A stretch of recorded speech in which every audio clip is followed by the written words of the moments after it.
ओम जय श्री राधे। प्रिय सनातन धर्मानुरागी बंधुओं व माताएं, वैदिक ऋषि चैनल पर आप हार्दिक स्वागत है। श्री पुरुषोत्तम मास महात्म्य की कथा आप सबको श्रवण करा रहे हैं। गुरुर्ब्रह्मा गुरुर्विष्णु गुरुर्देवो महेश्वर, गुरुः साक्षात् परब्रह्म तस्मै श्री गुरुवे नमः। श्री गणेशाय नमः। श्री गुरुभ्यो नमः। श्री गोपीजन वल्लभाय नमः। वंदे वंदारुमंदारं वृंदा वन विनोदिनं वृंदावनकलानाथं पुरुषोत्तम अद्भुतं नारायणं नमस्कृत्य नरं चैव नरोत्तमं देवीं सरस्वतीं व्यासं ततो जयमुदीरयेत्। ओम। आज तीसरे दिन की कथा, तृतीय अध्याय। ऋषय उचुः नारायणो नरसखा यदुवाच शुभं वचः नारदाय महाभाग तन्नो बद सविस्तरम्। कहते हैं, ऋषिगण बोले, हे महाभाग, नर के मित्र नारायण नारद के प्रति जो शुभ वचन बोले वह आप विस्तार पूर्वक हमसे कहें। सूत उवाच नारायण वचो रम्यं श्रूयतां द्विजसत्तमाः यदोक्तं नारदा एतत् प्रवक्ष्यामि यथा श्रुतम्। सूत जी बोले, हे द्विजसत्तमो, नारायण ने नारद के प्रति जो सुंदर वचन कहे वह जैसे मैंने सुने हैं वैसे ही कहता हूं, आप लोग सुने। नारायण श्री नारायण उवाच श्रोणु नारद वक्ष्यामि यदोक्तं हरिणा पुरा राज्ञै युधिष्ठिरा एवं श्री कृष्णेन महात्मना। कहते हैं, नारायण जी बोले, हे नारद, पहले महात्मा श्री कृष्णचंद्र ने राजा युधिष्ठिर से जो कहा था वह मैं कहता हूं, सुनो। एक समय धार्मिक राजा अजातशत्रु युधिष्ठिर छल प्रिय धृतराष्ट्र के दुष्ट पुत्रों द्वारा धुत क्रीड़ा में हार गए। सबके देखते देखते अग्नि से उत्पन्न हुई धर्मपरायणा द्रौपदी के बालों को पकड़कर दुष्ट दुशासन ने खींचा और खींचने के बाद उसके वस्त्र उतारने लगा। तब भगवान श्री कृष्ण ने उसकी रक्षा की। पीछे पांडव राज्य को त्याग काम्यक वन को चले गए। वहां अत्यंत क्लेश से युक्त केवन के बल फलों को केवल वन के फलों को खाकर जीवन बिताने लगे। जैसे जंगली हाथियों के शरीर में बाल रहते हैं, इसी प्रकार पांडवों के शरीर में बाल हो गए। इस प्रकार दुखित पांडवों को देखने के लिए भगवान देवकी सुत गोविंद मुनियों के साथ काम्यक वन में गए। उन भगवान को देखकर मृत शरीर में पुनः प्राण आ जाने की तरह युधिष्ठिर, भीमसेन, अर्जुन आदि प्रेम विह्वल होकर सहसा उठ खड़े हुए और प्रीति से श्री कृष्ण को गले लगाए।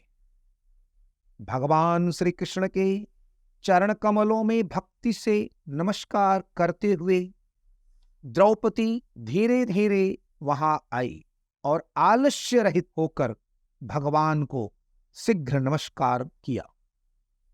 उन दुखित पांडवों को रुरु मृग के चर्मों के वस्त्रों को धारण किए देख और समस्त शरीर में धूल लगी हुई, रूखा शरीर, चारों तरफ बाल बिखरे हुए, द्रौपदी को भी उसी प्रकार दुर्बल शरीर वाली और दुखों से घिरी हुई देखा।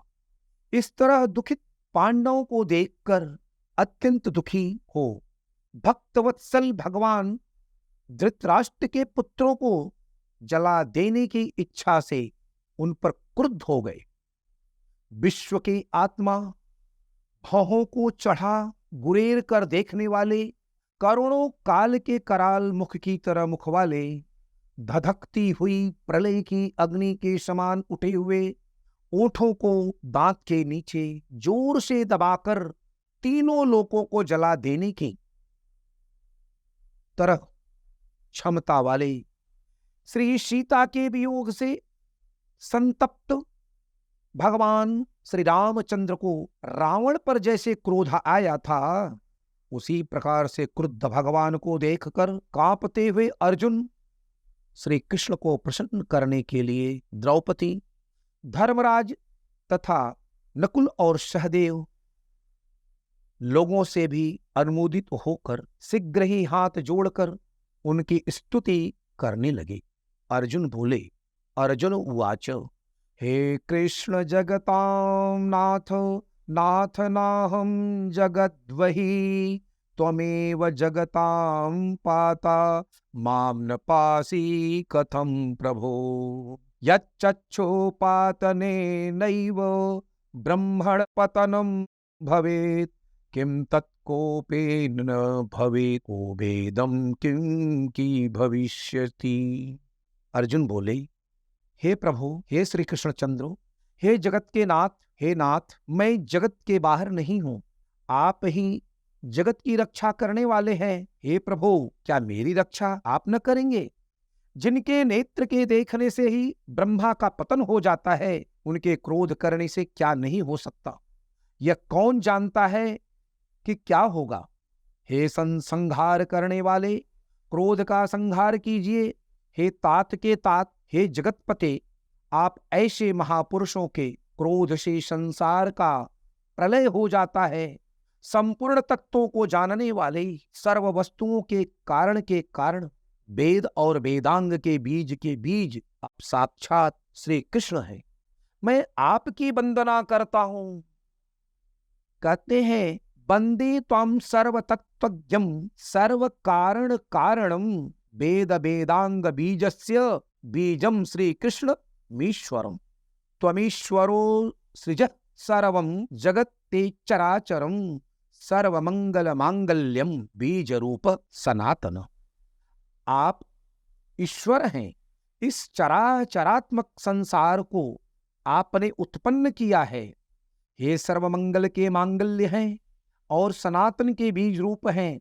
इसलिए एक के अपराध से अपने बनाए समस्त विश्व का आप नाश कैसे करेंगे? कौन भला ऐसा होगा जो मच्छरों के जलाने के लिए अपने घर को जला देता है? श्री नारायण उवाचो इति विज्ञाप्य श्रीकृष्णं फाल्गुन परवीरः बद्धांजलि पुटो भूत्वा प्रणनाम जनार्दनम। श्री नारायण जी बोले, दूसरों की वीरता को मर्दन करने वाले हे अर्जुन ने भगवान से इस प्रकार निवेदन प्रणाम किया। सूत जी बोले, सूत उवाच, हरि क्रोधम निरस्यासु सौम्ये भूचंद्रमा इव समालक्ष्य तदा सर्वे पांडवा स्वास्थ्यमागता। सूत जी बोले, श्री कृष्ण जी ने अपने क्रोध को शांत किया और स्वयं भी चंद्रमा की तरह शांत हो गए। इस प्रकार भगवान को शांत देखकर पांडव स्वस्थ हुए। प्रेम से प्रसन्न मुख एवं प्रेम विह्वल सबों ने भगवान को प्रणाम किया और जंगली कंदमूल फल आदि से उनकी पूजा की। ना श्री नारायण उवाच ततः प्रसन्नं श्रीकृष्णं शरण्यं भक्तवत्सलं विज्ञाया वनतो भूत्वा बृहत् प्रेम परिप्लुतः। श्री नारायण जी बोले, तब शरण में जाने योग्य भक्तों के ऊपर कृपा करने वाले श्री कृष्ण को प्रसन्न जान विशेष प्रेम से भरे हुए नम्र अर्जुन ने बारंबार नमस्कार किया और जो प्रश्न आपने हमसे किया है वही प्रश्न उन्होंने भगवान श्री कृष्ण से किया। इस प्रकार अर्जुन का प्रश्न सुनकर क्षण मात्र मन से सोचकर अपने सुहृदय वर्गों पांडवों को और व्रत को धारण की हुई द्रौपदी को आश्वासन देते हुए वक्ताओं में श्रेष्ठ श्री कृष्ण पांडवों से हितकर वचन बोले। श्री कृष्ण उवाच श्रोणराजन् महाभाग बीभत्सो ह्यात्मद्वचः अपुरोऽयं कृतश्योनो नोत्तरं वक्तुमुत्सहे। श्री कृष्ण जी बोले, हे राजन, हे महाभाग, हे भीभत्सो, अब मेरा वचन सुनो।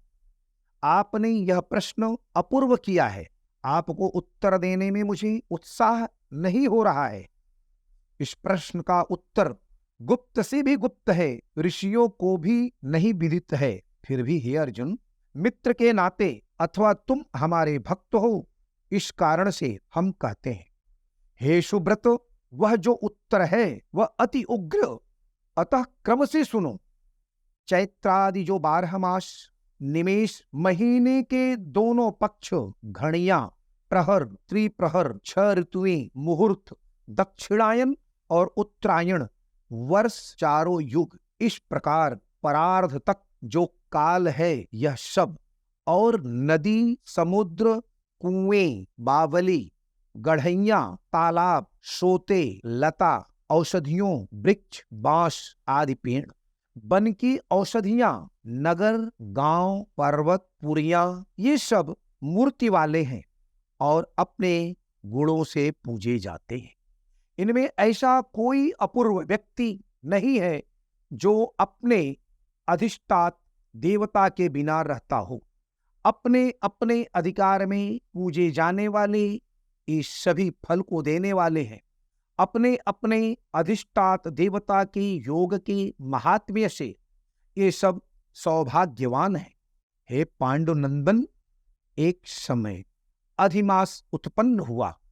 उस उत्पन्न हुए असहाय निंदित मास को सब लोग बोले कि यह मलमास सूर्य की संक्रांति से रहित है, अतः पूजने योग्य नहीं है। यह मलमास मल रूप होने से छूने योग्य नहीं है और शुभ कर्मों में अग्राह्य है। इस प्रकार के वचनों को लोगों के मुख से सुनकर यह मास निरुद्योग, प्रभा रहित, दुख से घिरा हुआ, अति खिन्न मन, चिंता से ग्रस्त मन होकर व्यथित हृदय से मरणासन्न की तरह हो गया। फिर वह धैर्य धारण कर मेरी शरण में आया। हे नर, हे अर्जुन, वैकुंठ भवन में जहां मैं रहता था वहां पहुंचा और मेरे महल के पास आकर मुझ परम पुरुषोत्तम को इसने देखा। उस समय अमूल्य रत्नों से जड़ित सुवर्ण के सिंहासन पर बैठे मुझको देखकर यह भूमि पर साष्टांग दंडवत कर, हाथ जोड़कर, नेत्रों से बारंबार आंसुओं की धारा बहाता हुआ धैर्य धारण कर गदगद वाणी से बोला। सूत उवाच इत्युक्त्वा बदरीनाथो वीरराम महामुनिः तच्छ्रुत्वा पुनरेवाह नारदो भक्तवत्सलः। सूत जी बोले, इस प्रकार महामुनि बदरीनाथ कथा कहकर चुप हो गए। इस प्रकार नारायण के मुख से कथा सुन भक्तों के ऊपर दया करने वाले नारद मुनि पुनः बोले। नारद उवाच इत्थं गत्वा भवनममलं पूर्णरूपस्य विष्णोर्भक्ति प्राप्यं जगदघर योगिनान्यप्यगम्यं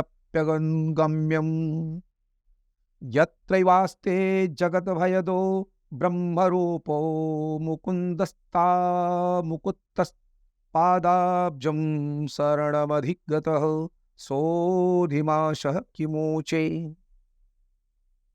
नारद बोले, इस प्रकार अपनी पूर्ण कला से विराजमान भगवान विष्णु के निर्मल भवन में जाकर भक्ति द्वारा मिलने वाले, जगत के पापों को दूर करने वाले, योगियों को भी शीघ्र न मिलने वाले, जगत को अभयदान देने वाले ब्रह्मरूप मुकुंद जहां पर थे, उनके चरण कमलों की शरण में आया हुआ अधिमास क्या बोला। श्रीमन्नारायण नारायण नारायण, भजमन नारायण नारायण नारायण, श्रीमन्नारायण नारायण नारायण, भजमन नारायण नारायण नारायण, श्रीमन्नारायण नारायण नारायण, भजमन नारायण नारायण नारायण। गोवर्धनधरं वन्दे गोपालं गोपरूपिणं, गोकुलोत्सवमीशानं गोविन्दं गोपिकाप्रियं। श्रीबृहत् नारदीय पुराणे पुरुषोत्तम मास महात्म्य अधिमासस्य वैकुंठ प्रापणं नाम तृतीयोऽध्यायः। श्रीवैकुंठः श्रीकृष्णार्पणमस्तु। प्रिय बंधुओं, इस अध्याय के संपन्न होने पर विष्णु अष्टोत्तर शतनाम या विष्णु सहस्त्रनाम के द्वारा भगवान नारायण को तुलसी पत्र अर्चन करें। जय श्री राधे।